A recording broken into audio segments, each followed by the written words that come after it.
Good morning DXN. আমি Sheikh Mahbubur Rahman. DXN সিস্টেমের সাথে 4 বছর পথ চলা। আমার হোম ডিস্ট্রিক্ট সাতক্ষীরা। আমি যশোরে চাকরির সুবিধাবাদে আছি, চাকরির পাশাপাশি ডিএক্সএন বিজনেসটা করতেছি এবং ডিএক্সএন এর প্রোডাক্ট প্রতিনিয়ত ব্যবহার করছি। এবং ডিএক্সএন এর প্রোডাক্ট ব্যবহারের মাধ্যমে আমি শারীরিকভাবে সুস্থ আছি, পরিবারকে সুস্থ রাখছি এবং পাশাপাশি মাস শেষে একটা ভালো হ্যান্ডসাম ইনকাম পাচ্ছি এবং প্রোডাক্ট বিক্রি করে রিটেল প্রফিটটা ভোগ করতেছি। তো ডিএক্সএন এমন একটা সিস্টেম আমাদেরকে দিয়েছে যেখানে শুধুমাত্র আপনার প্রোডাক্ট ব্যবহারের মাধ্যমে ইনকাম করার সুযোগ দিয়েছে এবং পাশাপাশি আপনার যে সুস্বাস্থ্যের নিশ্চয়তা কিন্তু ডিএক্সএন আপনাকে দিয়েছে। তো আজকে আমরা যে বিষয়টা জানবো সে বিষয়টা হলো আমাদের থাইরয়েড। থাইরয়েড কি? থাইরয়েড সম্পর্কে আমরা এটা একটু অ্যানালাইসিস করব। বিশেষ করে আগে আমরা জানি যে থাইরয়েডটা কি। থাইরয়েডটা হচ্ছে মানুষের শরীরে একটি গুরুত্বপূর্ণ অন্তঃস্রাবী, মানে ইনডোর, মানে অন্তঃশ্রেণী গ্রন্থি। এটা এটি গলার সামনের দিকে অ্যাডামস অ্যাপেলের মতো বা হাড়ের মতো ঠিক নিচেই, যে হাড়ের মতো গলার, দেখেন আপনার হাত দিয়ে দেখেন গলার নিচে যে শক্ত হাড় মতো আছে, এই হাড়ের নিচে এটা দেখা দেয়। এবং শ্বাসনালী, যেখান থেকে আপনি শ্বাস নেন, সেই শ্বাসনালীর দুই পাশে প্রজাপতির মতো আকৃতি অবস্থান করে। বিশেষ করে থাইরয়েড, 3 ধরনের থাইরয়েড আছে। এর মধ্যে আমাদের যাদের এক ধরনের থাইরয়েড আছে যাদের শুধু শরীর ফেঁপে যায়। দ্বিতীয় হলো রক্তের সাথে থাইরয়েড।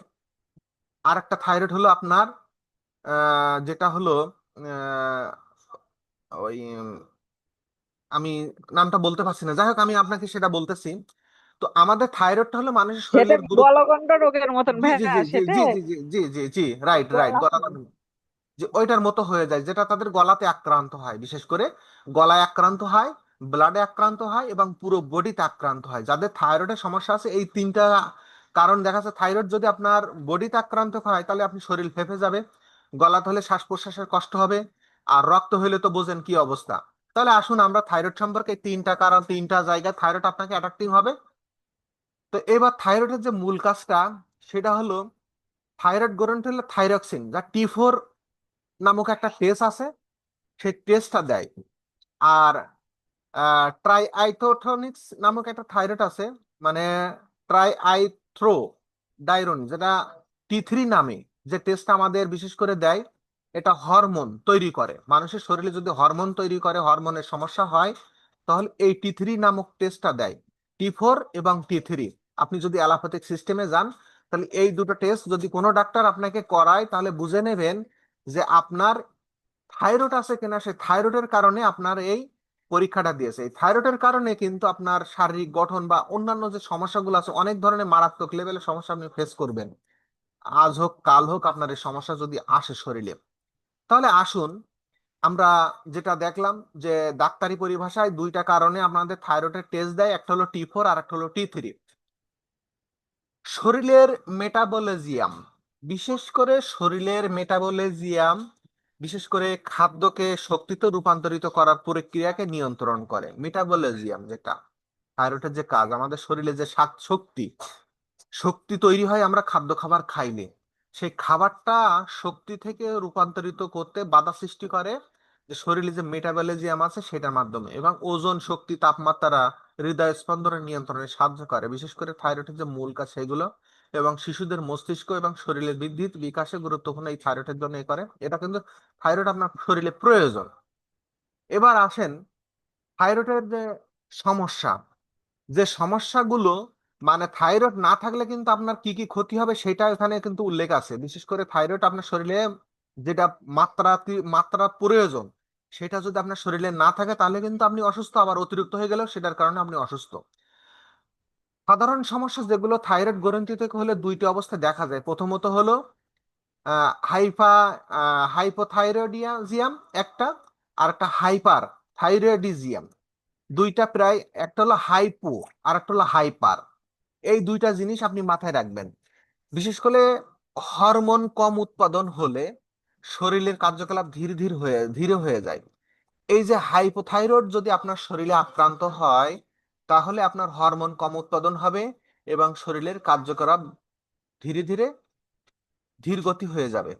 এবং হাইপাথাইরয়েডিজম যেটা, এটা হলো অতিমাত্রায় বেশি, মানে হরমোন যদি বেশি উৎপাদন হয় শরীরের কার্যক্রম অতি দ্রুত মানে দ্রুত হয়ে মানে কার্যকলাপ অতি দ্রুত হয়ে যায়। তাহলে আমাদের দুইটা যে থাইরয়েডের যে সমস্যা, একটা হলো বাধা সৃষ্টি করে আর একটা হলো না থাকলে ধীরে ধীরে আপনি যদি হরমোন ব্যালেন্স আপনার কম তৈরি করে, তাহলে সেক্ষেত্রে আপনার শরীরের যে কার্যকলাপ, যে শ্বাস পেশি পেশিনালী যে কার্যকলাপ গুলো, এগুলো আপনার ধীর গতি হয়ে যাবে। আর একটা যদি বেড়ে যায়, সেক্ষেত্রে আপনার ক্ষতি হয়ে যাবে। এছাড়া থাইরয়েড এর আর একটা ইয়ে আছে, সেটা হলো গাইটার বা নডিউল বা ক্যান্সারও হতে পারে, যেটা সমস্যাগুলোর ভিতরে এই থাইরয়েড হইলে আপনার শেষ বেশ ক্যান্সারও কিন্তু হতে পারে। আমাদের অনেক সময় বলে যে ব্লাড ক্যান্সার হয়েছে, এরপরে শরীরে স্কিন ক্যান্সার হয়েছে, আবার গলায় ক্যান্সার হয়েছে, টনসিল যেটা আমরা সচরাচর বলে থাকি। এই যে ক্যান্সারটা, এটা কিন্তু থাইরয়েড থেকেও একটা উৎপাদন আমাদের শরীরে হওয়ার কারণে আমরা ক্যান্সারে আক্রান্ত হতে পারি। তো আপনি চাইলে এই সমস্যাগুলো কেন হচ্ছে সেটা আপনাকে আমি বললাম। এরপর আসেন, থাইরয়েড কেন হয়, বিশেষ করে থাইরয়েড কেন হয় এটা আমাদের জানার দরকার। আমাদের শরীরে থাইরয়েডটা কি সেটা আমি বললাম, এবং থাইরয়েডটা কেন হয় এইটা সম্পর্কে আমাদের একটু জানি। বিশেষ করে থাইরয়েড একটি গ্রন্থি, যেটা আমি পূর্বে বলেছি, অর্থাৎ শরীরের একটা স্বাভাবিক অংশ এটা। এটি হয়, এটা মানে জন্মগতভাবেও হতে পারে, আবার বংশগতভাবেও হতে পারে, বা আবার বিভিন্ন কারণে আপনার এই থাইরয়েডটা হতে পারে। তাহলে থাইরয়েডটা কি কারণে আমাদের বংশগত হতে পারে, আবার খাদ্য খাবার অভ্যাসের কারণে হতে পারে, বিভিন্ন সমস্যা আমরা যে বর্তমান চলাফেরা করতেছি, চলাফেরা মানে খাদ্য অভ্যাস এবং লাইফস্টাইল, এই সমস্ত কারণে কিন্তু আমাদের থাইরয়েড হতে পারে। তো আমরা সাধারণত বুঝি থাইরয়েড সমস্যা রোগী যেমন হাইপার থাইরয়েডিজম আর হাইপোথাইরয়েডিজম, আর একটা হাইপারথাইরয়েডিজম, আর একটা হলো গাইটার, এই তিন ধরনের থাইরয়েড আমাদের হয়ে থাকে, এইভাবে হয়ে থাকে। এখন এই রোগগুলো বিভিন্ন কারণে হয় থাইরয়েডটা। আপনারা কেউ কমেন্টস করছেন না, আমার কথা কি বেশি জটিল হয়ে যাচ্ছে নাকি? যদি জটিল হয়ে যায় তাহলে একটু বলবেন। তাহলে থাইরয়েড কেন হয়, আমাদের কি কি কারণে থাইরয়েডটা হয়, সেই কারণটা আমরা একটু জানি। তাহলে এই কারণটা, যদি যাদের থাইরয়েড নাই তারা একটু গুরুত্ব দিয়ে শুনবেন, যাদের আছে তারাও একটু গুরুত্ব দিয়ে শুনবেন। বিশেষ করে আয়োডিনের ঘাটতি, আমরা পূর্বে জানতাম যে গলগণ্ড রোগ, আমরা জানতাম যে ভিটামিন আয়োডিনের ঘাটতি পড়লে, বিশেষ করে শরীরে যদি আয়োডিনের ঘাটতি পড়ে তাহলে আমাদের গলাগণ্ড রোগ হয়। কিন্তু গলাগণ্ড রোগটা আমরা ওই সময় জানতাম, কিন্তু থাইরয়েডটা কি, থাইরয়েডও কিন্তু আপনার এই গলায় আক্রান্ত হয়, ব্লাডে আক্রান্ত হয়, পুরো স্কিনে বডিতে আক্রান্ত হচ্ছে। তাহলে এই আয়োডিন ঘাটতির কারণে কিন্তু আপনি থাইরয়েড হরমোনের জন্য আক্রান্ত হচ্ছেন, কারণ আয়োডিন থাইরয়েড হরমোন তৈরির প্রধান উপাদান। আপনার আয়োডিন যদি ঘাটতি থাকে, কারণ আপনার থাইরয়েডের কিন্তু শরীরে প্রয়োজন আছে, এখন সেই প্রধান উপাদানটা আপনার আয়োডিনের থেকে আসে। এখন আয়োডিন যুক্ত যে খাবারগুলো আছে, যেমন আপনার আগে আমরা দেখতাম যে লবণ খান, আয়োডিন যুক্ত লবণ খান, কি কি যেন এরকম আমরা একটা অ্যাড দেখতাম। তাহলে আমাদের লবণে কিন্তু আয়োডিন আছে, সেই আয়োডিন আছে সামুদ্রিক মাছে বেশি পরিমাণ, আমরা সামুদ্রিক মাছটা একটু বেশি খাওয়ার চেষ্টা করব। আর খাবারের আয়োডিনের ঘাটতি হইলে, বিশেষ করে আমরা যে খাবারগুলো খাই, আমাদের খাবারে যে আয়োডিনের যদি ঘাটতি থাকে, তাহলে এটা হলো গায়াটার থাইরয়েডে আক্রান্ত হয়। গায়াটার থাইরয়েড বিশেষ করে গলা ফুলে ওঠা, যে কথাটা আমি বললাম, বিশেষ করে যে আপু, আমি যেটা বলতে, যে আমাদের মুক্তা আপু যেটা বললো যে গলায় আক্রান্ত হয়, তো গলায় আক্রান্ত হলে সেটা হলো গায়াটার থাইরয়েড, যেটা হলো গলা ফুলে যায়। এইটা আয়োডিন, বিশেষ করে আমাদের যে খাবারগুলো খাই, সেই খাবারে যদি আয়োডিনের ঘাটতি থাকে, সেটা ক্ষেত্রে আমাদের গায়াটার থাইরয়েড হয়। এরপরে অটোইমিন অটোমিন যে রোগগুলো আছে, অটোমিন যে রোগগুলো, সেইগুলোর ভিতরে শরীরে ইমিউন সিস্টেম ভুল করে থাইরয়েডে আক্রমণ করলে, আমাদের শরীরের ইমিউন সিস্টেম, জানেন আমরা যারা গ্যানোডার্মা মাশরুম খাই, আমাদের স্পিরুলিনা যারা কন্টিনিউ করি এবং গ্যানোডার্মা মাশরুম কন্টিনিউ করি, আমাদের শরীরের ইমিউন সিস্টেম কিন্তু ঠিকঠাক মতো ব্যালেন্স করে। পৃথিবীর সকল ডাক্তার কিন্তু জানে যে যার শরীরের ইমিউন সিস্টেম ঠিক আছে সে মানুষটা সুস্থ, যার শরীরের ইমিউন সিস্টেম ঠিক নাই সে মানুষটা অসুস্থ। এবং ইমিউন সিস্টেম একমাত্র আপনার হলিস্টিক মেডিসিন বা মেডিসিনাল ফুড সাপ্লিমেন্ট যেগুলো আছে সেইগুলো খাইলে আপনার এই ইমিউন সিস্টেমটা ঠিক হয়ে যাবে। কারণ ঔষধ একটা ড্রাগ, এটা একটা কীটনাশক বিষ দিয়ে তৈরি, এটা স্পেসিফিক রোগের উপরে তৈরি করা, শুধু ওইটাকে আপনাকে দমন করবে, ওই ভাইরাসটা আপনাকে দমন করবে, কিন্তু ওইটা উৎপাদন যেখান থেকে হবে সেটা কিন্তু নির্মূল করতে পারবে না, বিশেষ করে ইংলিশ মেডিসিন। তাহলে অটোইমিউন যে রোগের যে কারণে আমরা থাইরয়েডে আক্রান্ত হই, তার মধ্যে প্রথম কারণটা বলতেছে যদি শরীরের ইমিউন সিস্টেম ব্যালেন্স না হয় সেক্ষেত্রে আমাদের থাইরয়েডে আক্রমণ হতে পারে। যেমন হাশিমোটাস এবং থাইরোটিস্ট, মানে হরমোন কমিয়ে দেয়, এই দুটো যদি আপনার শরীরে অ্যাটাকিং হয় সেক্ষেত্রে আপনার হরমোন কমিয়ে দেবে, এবং গ্রেসিভ ডিজিজ হরমোন বাড়িয়ে দেবে। তাহলে এখানে দুইটাই আছে মানে পয়েন্ট, যেটা আহ, এটা আমরা যারা অ্যালোপ্যাথি ট্রিটমেন্ট নিতে যাই তখন কিন্তু আমাদের এই টেস্ট গুলো দেয়। ডাক্তারের কাছে যদি আপনি বসে থাকেন, যখন আপনি ভিজিট দিয়ে ডাক্তারের কাছে যাবেন, ডাক্তার যে টেস্ট গুলো দেবে এই টেস্ট গুলো সম্পর্কে আপনি বিশ্লেষণ জানতে চাবেন, যে স্যার আপনি আমার এই যে টেস্টটা দিছেন এই টেস্টটার উচ্চারণটা একটু বলে দেন, আর এটা কি কারণে করাচ্ছেন এই কারণটা একটু জানবেন। তাহলে দেখবেন আপনার ট্রিটমেন্ট আপনি যখন নিবেন তখন আপনার কিন্তু এটা আপনার জায়গা থেকে আপনি ভালোভাবে যদি পরিষ্কার হতে পারেন তাহলে আপনি মানসিকভাবে সুস্থ। ওষুধ যদি আপনাকে 1% কাজ করে, 99% কাজ করবে আপনার মানসিক প্রশান্তি। তাহলে গ্রেসিভ ডিজিজ যদি হয় সেক্ষেত্রে আপনার হরমোন বাড়িয়ে দেবে। আর হাশিমোটাস এবং থাইরয়েডিস্ট, এই এই ডিজিজ এই এই ডিজিজ যদি থাকে তাহলে সেক্ষেত্রে আপনার হরমোন কমিয়ে দেবে। তাহলে আমাদের শরীরে যদি ইমিউন সিস্টেম ঠিক থাকে তাহলে আমাদের উপরের এই যে দুটো বললাম হাশিমোটাস এবং থাইরয়েড ডিজিজ, এইটা কিন্তু আপনাকে ঠিক ব্যালেন্সিং করবে। এরপরে আসেন বিশেষ করে হরমোনজনিত ভারসাম্যহীনতার কারণে আমাদের থাইরয়েড হয়। হরমোনজনিত ভারসাম্যহীনতার কারণে আমাদের থাইরয়েড হয়, বিশেষ করে এটা গর্ভ অবস্থায় বেশিরভাগ ডাক্তাররা ট্রিটমেন্ট মানে চেক আপ করে থাকেন এই হরমোনটা। ডাক্তাররা বেশিরভাগ চেক আপ করবে, যদি আপনি কোনো গাইনি বিশেষজ্ঞ ডক্টরের কাছে আপনি যখন যাবেন, ডাক্তার কিন্তু আপনাকে প্রথমত এই মানে প্রেগনেন্সি অবস্থায় এই টেস্টটা অবশ্যই আপনাকে মানে দেবে। এরপরে প্রস্রাবের মানে ভাই, জি। আমি ডিস্টার্ব করলাম, আমি ওই একটু বের হচ্ছি, ঠিক আছে? আপনি কন্টিনিউ করে ক্লোজ করে দিন। আমাকে কি কোহোস্ট করে দিয়েছেন? জি জি, আপনাকে আমি হোস্ট করে দিচ্ছি, আমি ডাইরেক্ট আপনাকে। আচ্ছা ঠিক আছে, ঠিক আছে, ওয়েলকাম। আচ্ছা, তো আমরা যেখানে ছিলাম, বিশেষ করে হরমোন জনিত যে ভারসাম্যহীনতা গর্ভ অবস্থায় যেটা হয়, এটা হইলে কিন্তু আপনার হওয়া মানে আপনার শিশুর হওয়া। আর গর্ভ অবস্থায় যদি থাইরয়েডে আক্রান্ত হয় সে বাচ্চা যখন দুনিয়াতে আসবে, বা ওই পেশেন্টকে যদি আপনি সিজার করাইতে যান বা নর্মালি ডেলিভারি করাইতে চান, মা এবং বাচ্চা দুজনের যে কোনো একজন কিন্তু অ্যাক্সিডেন্ট ঘটার সম্ভাবনা বেশি থাকে, যেটা আমি এবার ডাক্তারের কাছে যেয়ে কিন্তু এটা পরামর্শ নিছিলাম। তাহলে এক্ষেত্রে আমাদের হরমোন হরমোন ব্যালেন্সটা ঠিক রাখার ক্ষেত্রে আমরা যেটা বললাম, বিশেষ করে ইমিউন সিস্টেম আমাদের ঠিক আছে কিনা এটা দেখতে হবে। তাহলে প্রস্রাবের পরে বা মনোফেজ হরমোনে ওঠানামা থাইরয়েডের প্রভাব ফেলে এই ক্ষেত্রে।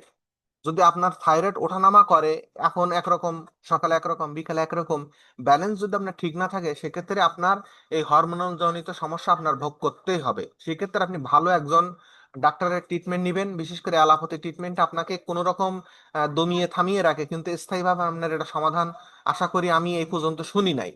যেহেতু আমাদের প্রথমে এখানে একজন আপু বলছেন যে আমরা ডাক্তারের কাছে গেছিলাম থাইরয়েড নিয়ে যাওয়ার কারণে ডাক্তার বলছে মৃত্যুর আগ পর্যন্ত আপনার থাইরয়েডের ওষুধ খেয়ে যেতে হবে, এটা ডাক্তার কন্টিনিউ লিখে দিয়েছেন। কিন্তু উনি ডিএক্সএনে শুধুমাত্র স্পিরিলিনা খাওয়ার কারণে, ওনার হলো ব্লাডে থাইরয়েড ছিল, স্পিরিলিনা খাওয়ার কারণে আজকে কিন্তু তিনি থাইরয়েড থেকে মুক্ত আছে এবং ব্যালেন্স পুরো ঠিকঠাক আছে। এখন আমরা যেটা কন্টিনিউ করতেছি সেটা হলো থাইরয়েড যেটা কেন হয়। এরপরে আসুন, ঔষধ বা রেডিয়েশনের প্রভাবে হতে পারে। এই পয়েন্টটা অনেক বড় একটা পয়েন্ট। আমি এই জায়গাটা আপনাদের সাথে একটু সময় নিয়ে কথা বলবো। বিশেষ করে আমাদের বাংলাদেশে এদিন একটা ডাক্তারের সাথে কথা বললাম, যে বললো যে ভাই হোমিওপ্যাথি অ্যালোপ্যাথি দিয়ে আমাদের বাংলাদেশে প্রায় 700 মতো কোম্পানি আছে। তাহলে এত ছোট একটা রাষ্ট্র, 1,47,570 বর্গ কিলোমিটারের ভিতরে 700 যদি ওষুধ কোম্পানি থাকে, তাহলে 700 যদি ওষুধ কোম্পানি থাকে, প্রত্যেক কোম্পানি যদি একটা করে ওষুধ তৈরি করে তাহলে 700 ওষুধ। এখন বলেন ডাক্তার কোন ওষুধটা লিখবে, কোন কোম্পানির ওষুধটা লিখবে? তারা প্রত্যেকে কম্পিটিটর তৈরি করে ওষুধ বাজারে নিয়ে আসতেছে। এখন আপনি এক যদি একজন এক একজন এক এক রকম ওষুধ লিখে ভাইয়া, বুঝছেন? আমি হচ্ছে গিয়ে দুটো ডাক্তার চেঞ্জ করেছি থাইরয়েডের সমস্যার জন্য। একজন দেশে অন্য কোম্পানির ওষুধ, সেই ওষুধ খেতে আমার মনে করেন 1 পয়েন্ট থাইরয়েড কমিল না, 1 পয়েন্ট না, টানা 1-1.5 বছর সেই ওষুধটা খাইছিলাম, কমছিল না। তারপরে যে থাইরয়েডের ডাক্তার, তার কাছে যাওয়ার পরে হচ্ছে গিয়ে সে অন্য ওষুধ দিয়েছে, চেঞ্জ করে দেওয়ার পরে আপনার 56 পয়েন্ট ছিল, 56 পয়েন্টটা 28 পয়েন্টে আসলো। এবার 28 পয়েন্ট তো আপনার এইদিকেও যায় না এইদিকেও আসে না। তারপরে কেন আমি ডিএক্সেন স্প্লেনা খাওয়ার পরে কেন আমার হচ্ছে গিয়ে একদম নিয়ন্ত্রণে চলে আসছে, আচ্ছা বুঝলেন? এই জন্য মাশাল্লাহ ডাক্তারের আপু। ওষুধ এখন কাজ হয় না। আচ্ছা মাশাল্লাহ, ওরা আমি এক সে এক ব্যাপারেই কোম্পানি, কথা যে বলতেছি। কোম্পানি বলে সেই কোম্পানির ওষুধ ওরা লিখে দেয়। আমি সেই ব্যাপারে আমি কথা বলতেছি, আপনি আমাদের সাথেই থাকুন। এখন আসেন ঔষধ এবং রেডিয়েশন। বিশেষ করে যে কথা বললাম, আমাদের বাংলাদেশে এখনো আছে যে 50 পয়সার নিচে গ্যাসের ট্যাবলেট ডাক্তার ফার্মেসি ওয়ালারা কেনে, সেটা আপনার কাছে হিউজ পরিমাণ অর্থে বিক্রি করে। তাহলে ওতে দেয় কি?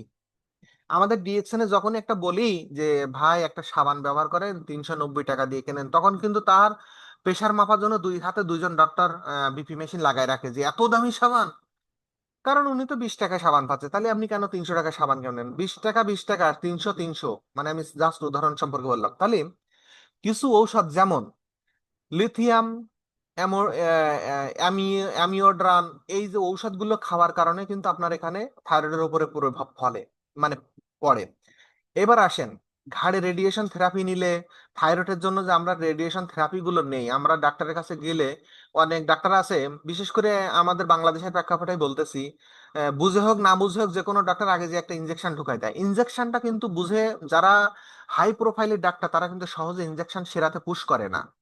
আর আমাদের বাংলাদেশের নর্মাল মানে ডিগ্রিধারী যে সমস্ত ডাক্তারগুলো আছে, তারা এই হচ্ছে না বলে একখান ইনজেকশন মেরে দেয়, আর ডাক্তার বসে থেকে রেজাল্ট পেয়ে যায়, হ্যাঁ ইনজেকশনে কাজ হয়েছে, এবার এসে আপনি বাড়ি এসে নিজে পাবলিসিটি করেন। তাহলে আমাদের যে ঔষধগুলো আমরা থাইরয়েডের জন্য খাই, একবারে নির্দিষ্ট কিছু কোম্পানি, বিশেষ করে যারা দীর্ঘদিন ধরে মার্কেটে আছেন এবং তাদের প্রোডাক্ট নিয়ে যে ঔষধটা লিখবে, এটা আপনি গুগলে ইউটিউবে ভালোভাবে রিভিউ নেবেন, সার্চ নেবেন এবং ডাক্তারের কাছে শুনবেন যে স্যার এইটা কোন কোম্পানির ওষুধ লিখলেন, এই কোম্পানি কতদিন ধরে এই ওষুধটা তৈরি করতেছে। আপনি যখন ভিজিট দিয়ে ডাক্তারের কাছে যাবেন, ডাক্তারের কাছে A to Z প্রশ্ন করবেন, যে ডাক্তার প্রশ্নের উত্তর না দেবে তার কাছে ভিজিট ফ্রি নেবেন।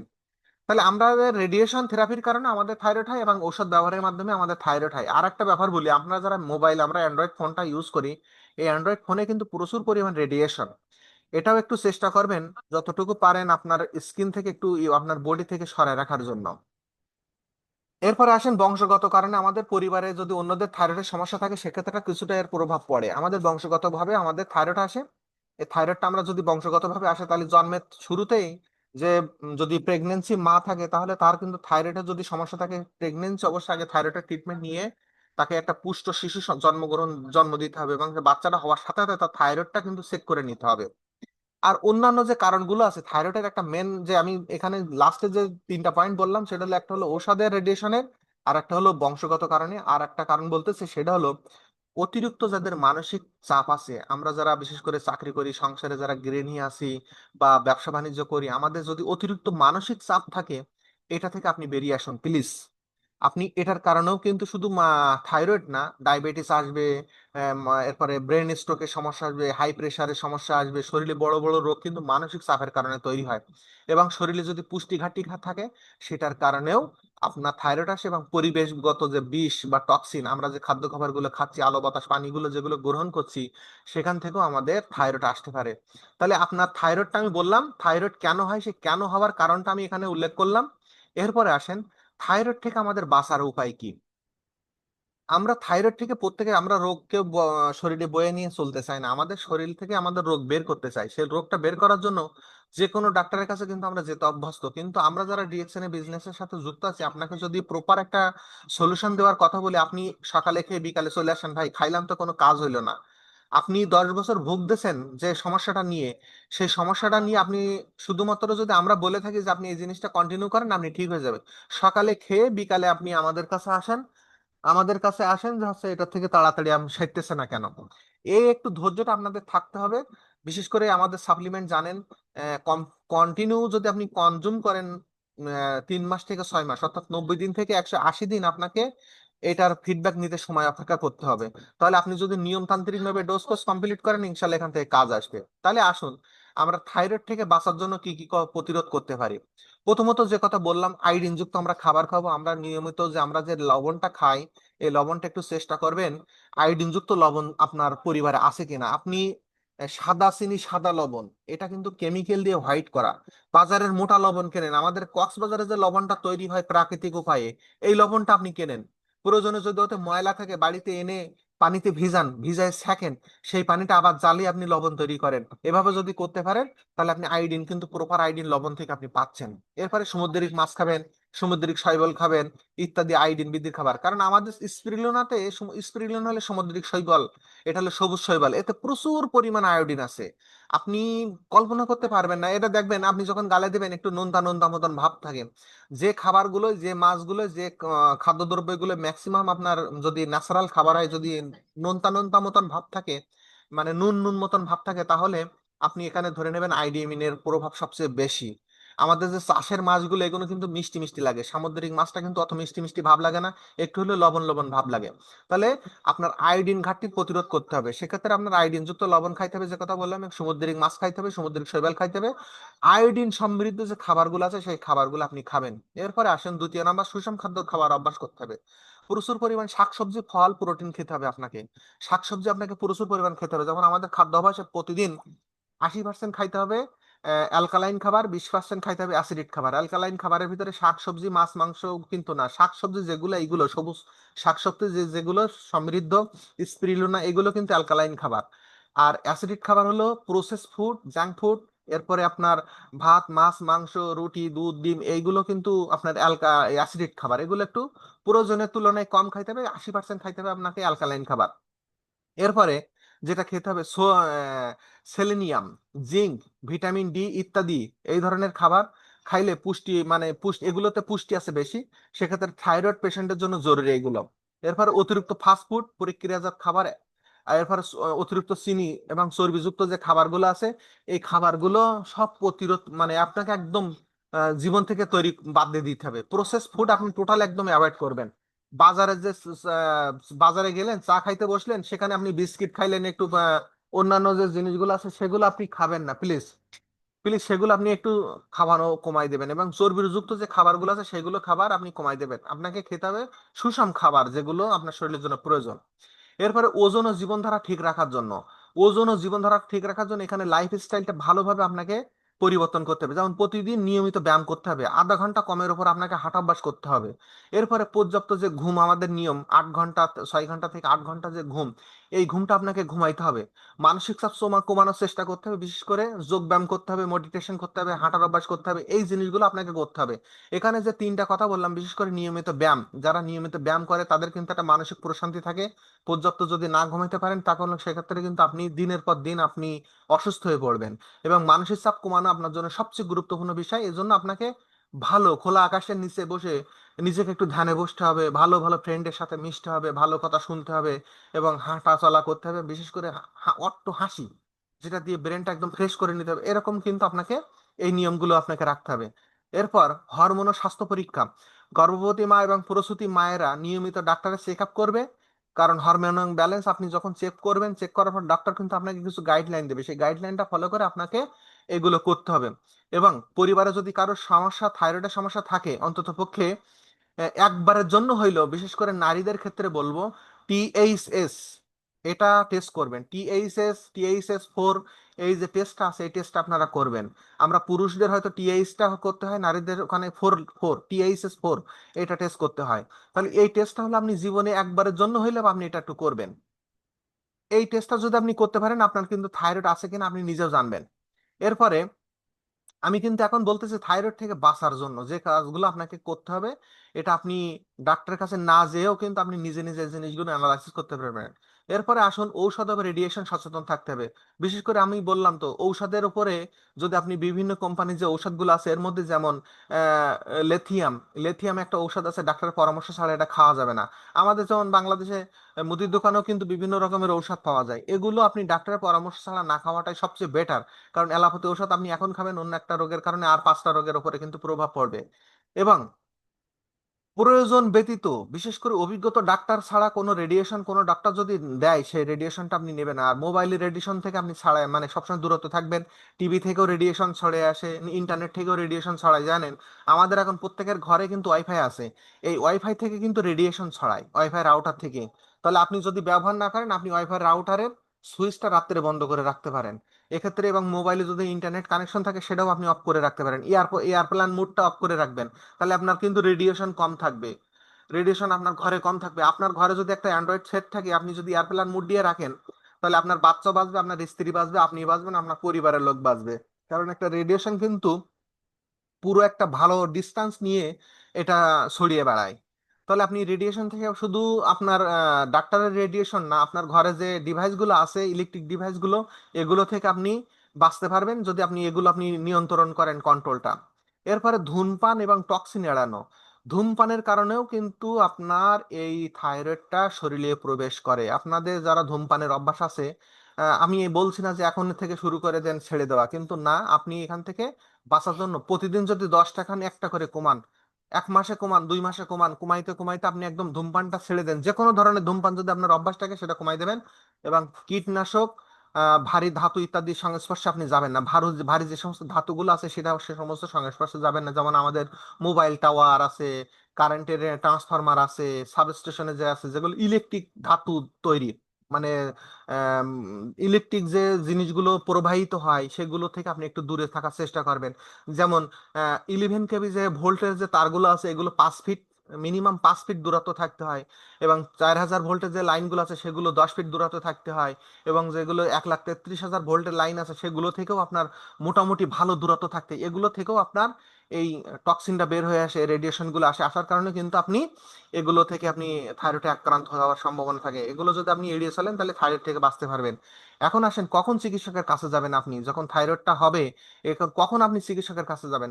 আপনার যদি হঠাৎ করে ওজন বাড়া বা কমা তৈরি হয়, সেক্ষেত্রে আপনার থাইরয়েড আছে কিনা এটা আপনি ডাক্তারের কাছে যাবেন, যে ওই যে টেস্টের কথাগুলো বললাম এগুলো আপনার ডাক্তার দেবে। এরপরে যদি অতিরিক্ত ক্লান্তি আসে শরীরে এবং স্নায়ুবিকে সমস্যা হয়, অতিরিক্ত ক্লান্তি এবং স্নায়ুবিক যদি সমস্যা হয়, সেক্ষেত্রে আপনি ডাক্তারের পরামর্শ নেবেন। গলার নিচে ফোলা বা গলায় গলাটার মানে কাটা কাটা মতন যদি হয়, গলায় যদি কোনো রকম প্রবলেম ফেস করেন, সেক্ষেত্রে আপনি ডাক্তারের কাছে যাবেন। এবং হৃদয় স্পন্দন যদি আপনার স্বাভাবিক হয়ে যায়, মানে অস্বাভাবিক হয়ে যায়, সেক্ষেত্রে আপনি ডাক্তারের পরামর্শ যাবেন। এবং বিশেষ করে যাদের নারীরা আছেন, নারীদের ক্ষেত্রে বলবো, যাদের যে মাসের যে একটা ব্লিডিং আছে, এটা যদি সমস্যা হয়, সেক্ষেত্রে আপনারা ডাক্তারের কাছে যাবেন। তাহলে থাইরয়েড কখন চিকিৎসকের কাছে যাবেন, অবশ্যই আমি সেটা বললাম। এই 5টা কারণ যদি আপনি ফলো করেন, আপনি ডাক্তারের চিকিৎসকের কাছে যাবেন, যে আপনি এগুলো দেখবেন। যদি ডাক্তার আপনাকে বলে থাইরয়েড হিসেবে চিহ্নিত করে, সেক্ষেত্রে আপনি ডাক্তারের পরামর্শ নেবেন। নিয়ে যেভাবে যদি কমে তাহলে ভালো, না হলে এবার আসুন আমরা ডিএক্সএন এর প্রোডাক্ট ব্যবহার, কোন কোন সাপ্লিমেন্ট গুলো, ডিএক্সএন এর সাপ্লিমেন্ট গুলো ব্যবহার করলে আমাদের থাইরয়েড থেকে বাঁচতে পারবো, সেইটা আমরা একটুখানি আসি। আমরা তো এতক্ষণ জানলাম থাইরয়েড কি, থাইরয়েড কেন হয়, থাইরয়েড থেকে বাঁচার উপায়। এবার সর্বশেষ আসেন আমরা ডিএক্সএন এর কোন কোন সাপ্লিমেন্টটা ব্যবহার করলে আমরা এই থাইরয়েড থেকে বাঁচতে পারবো, সেই কথাগুলো আমরা একটু বলবো। প্লিজ, আমরা আর হয়তো সব সব মিলে 5 থেকে 7 মিনিট আমি কন্টিনিউ করব, তারপর আমরা প্রোগ্রামটা মোটামুটি শর্ট টাইমের ভেতর ক্লোজ করে দেব। এখানে যারা আমরা মেম্বার আছি সবাই ডিএক্সএন এর মেম্বার। এখন আপনার পরিবারে আপনার আত্মীয় স্বজন যদি থাইরয়েডসে আক্রান্ত হয়, সেক্ষেত্রে আপনি কি করবেন, কি ভূমিকা নেবেন, সেই ভূমিকার ব্যাপারে আপনি আপনার সাথে আমরা এখন এই বিষয়গুলো নিয়ে কথা বলবো। যেহেতু থাইরয়েড একটা হরমোনাল, এর রোগ, এর হাইপার হাইপোথাইরয়েড চিকিৎসা সবসময় ডাক্তার বলে থাকে, মানে এটা রেগুলার কন্টিনিউ, এই সাপ্লিমেন্ট, এই ঔষধগুলো কন্টিনিউ করতে হবে, এটা করলে আপনি বাঁচতে পারবেন, না হলে বাঁচতে পারবেন না। তো আসুন আমরা ডাক্তারের কথাটা মাথায় রেখে আমরা আসুন কিছু ডিএক্সএন এর সাপ্লিমেন্টের কথা আমরা আসি। ডিএক্সএন এর কিছু যে পণ্য আমরা রেগুলার ব্যবহার যদি করতে পারি, সেক্ষেত্রে আমরা এখান থেকে স্থায়ীভাবে বাঁচতে পারবো। যেমন আমাদের এই যে মুক্তাপু যেমন বলল, যে আমার ডাক্তারের ট্রিটমেন্ট নিয়ে আমার ভাড়া কমার ভিতরে ছিল, এখন ডিএক্সএন এর শুধুমাত্র স্পিরুলিনাটা খাচ্ছে। উনি হয়তো ঋষিকানো চাটাও মাঝে মধ্যে খায়। সেক্ষেত্রে উনি কিন্তু থাইরয়েড থেকে পরিপূর্ণরূপে একটা নিয়ন্ত্রণের ভিতরে আছেন। তাহলে ডিএক্সএন এর সাপ্লিমেন্ট গুলোর ভিতরে প্রথম আছে স্পিরিলোনা। প্রথম আছে কি? স্পিরিলোনা। আপনারা কেউ একটু কমেন্টস করছেন, আমার কথা মনে হয় কেউ শুনছেন না, কেউ কথা বলছেন, কেউ বলছেন না। তো যাই হোক, আপনারা একটু কমেন্টস করুন। তো আসুন আমি ডিএক্সএন এর যে প্রোডাক্টগুলো আপনারা রেগুলার খাবেন, সেই প্রোডাক্টগুলো আপনাদের সাথে বলি। যেহেতু আমাদের ডিএক্সএন হলো হোলিস্টিক মেডিসিন, মেডিসিনাল গুণসম্পন্ন খাবার, এগুলোর প্রথম আছে আমাদের স্পিরুলিনা। তাহলে স্পিরুলিনা কেন খাবেন? এতে প্রাকৃতিক আয়োডিন আছে, সেলেনিয়াম আছে, জিঙ্ক আছে, অ্যামোনিয়া আছে, অ্যাসিডেট উৎপাদন আছে, থাইরয়েডের হরমোনের জন্য গুরুত্বপূর্ণ খনিজ সরবরাহ করে এটা কিন্তু। বিশেষ করে থাইরয়েড যদি না থাকে, সেটা কিন্তু ব্যালেন্সিং এ রাখার জন্য আমাদের স্পিরুলিনা খুব ভালো ভূমিকা করে। এবং অতিমাত্রা যদি থাকে, সেক্ষেত্রেও কিন্তু কমাই দেয় আমাদের স্পিরুলিনা। তো যারা আমরা বিশেষ করে ডিএক্সএন এর মেম্বার, আমরা থাইরয়েড হোক চাই বা না হোক চাই, আমরা স্পিরুলিনাটা আমাদের খাদ্য তালিকার ভিতরে রাখবো।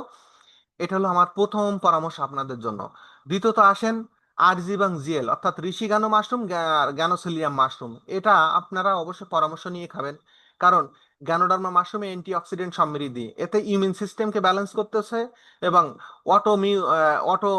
অটোমিউন জনিত যে থাইরয়েড এর একবারে পরোক্ষভাবে উপকার করবে। বিশেষ করে আমাদের গ্যানোডার্মা মাশরুম যে দেশে আসেন না কেন, যে দেশে যেভাবে আছে, মানে বিশেষ করে মিডিল ইস্টে বা অন্যান্য দেশে আছে মাশরুম পাউডার, আমাদের বাংলাদেশে আছে আরজিজিএল। তো আরজিজিএলটা আমাদের যেহেতু অ্যান্টিঅক্সিডেন্ট এবং ইমিউন সিস্টেমকে সহায়ক করে, সেক্ষেত্রে আপনি আমাদের এই ডিএক্সএন এর এই গ্যানোডার্মা মাশরুমটা অবশ্যই কনজিউম করবেন, স্পিরুলিনা এবং গ্যানোডার্মা মাশরুম। এরপরে আসেন দ্বিতীয়ত, যেটা হলো মরিঞ্জি জুস ননি। এটা কি করে, লিভারের লিভারকে, বিশেষ করে আমাদের খাদ্য যখন আমরা খাই, শরীরে যে খাবারটা খাই, এই খাবারটা কিন্তু সম্পূর্ণরূপে প্রক্রিয়া করে হলো লিভার। তাহলে লিভারে ডিটক্সিফাইং করে এবং হরমোন ব্যালেন্সকে সহায়ক উৎপাদন করে। বিশেষ করে সামগ্রিকভাবে কিন্তু আপনার ননি ফলটা, এই ননি জুসটা আমাদের, বিশেষ করে মরেঞ্জি জুস অবলিক ননি জুস, এটা যদি আপনি খেতে পারেন, আপনার লিভারটা ডিটক্সিফাই করবে এবং হরমোনাল ব্যালেন্সকে আপনার ঠিক রাখবে। সেক্ষেত্রে ননি ফলের বা মরেঞ্জি জুসের গুরুত্বপূর্ণ কিন্তু একটা ভূমিকা আছে। এরপরে আসেন কোয়াডিসেপস। কোয়াডিসেপস বিশেষ করে আমাদের যাদের এনার্জেটিক লেভেল এই হরমোনের কারণে, দেখেন আমি পূর্বে কিন্তু বলেছি কি কি সমস্যা হচ্ছে, হৃদয় স্পন্দন কমে যাচ্ছে, স্নায়ুকের সমস্যা হচ্ছে, বা আপনার কার্যক্ষমতা কমে যাচ্ছে, শরীর দুর্বল হয়ে যাচ্ছে। সেক্ষেত্রে আমাদের যদি কোয়াডিসেপসটা যদি আপনি খেতে পারেন, আপনার প্রথমত শরীরে এনার্জি বুস্ট করবে, এরপরে ইউমিন এবং মেটাবলিজম সহায়ক করবে এবং হরমোনকে সাপোর্ট দেবে। তাহলে আমাদের কোয়াডিসেপসও কিন্তু মারাত্মক একটা ভূমিকা আমাদের এই বিশেষ করে থাইরয়েডের জন্য ভূমিকা রাখতে পারছে। যাদের সামর্থ্য আছে, আপনারা প্রোডাক্ট ঘুরাই ফিরাই হলেও খাবেন। একটা প্রোডাক্ট পর্যায়ক্রমে 3টা ডোজ কমপ্লিট করবেন।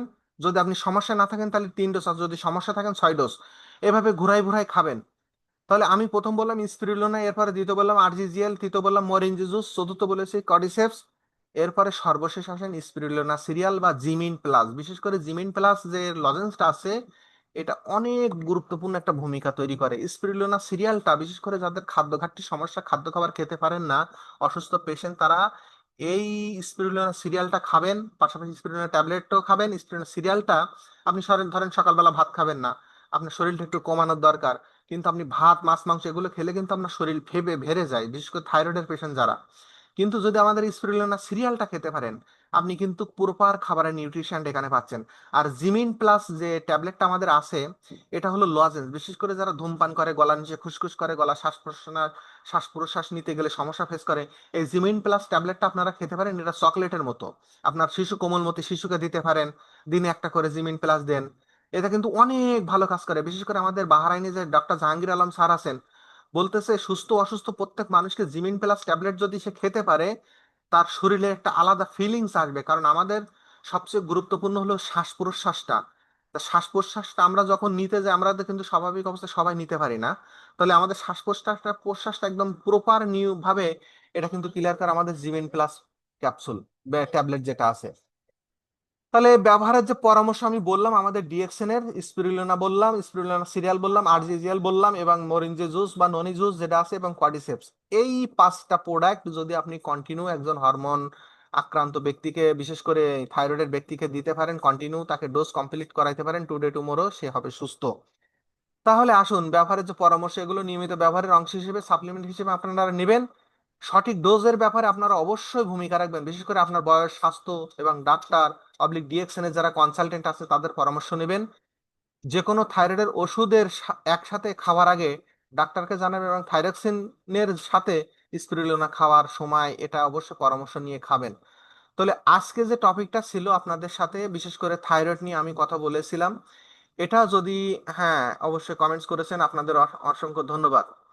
তো আজকে যারা এই প্রোগ্রামটা শুরু থেকে শেষ পর্যন্ত আপনারা ছিলেন, বিশেষ করে আমি বলবো, আহ, ডাক্তার হওয়া লাগে না, ডাক্তারি পড়া না হইলেও কিন্তু আমরা অনেক সময় পণ্য ব্যবহারের মাধ্যমে এর গুণাগুণটা আমরা কিন্তু উপভোগ করতে পারি।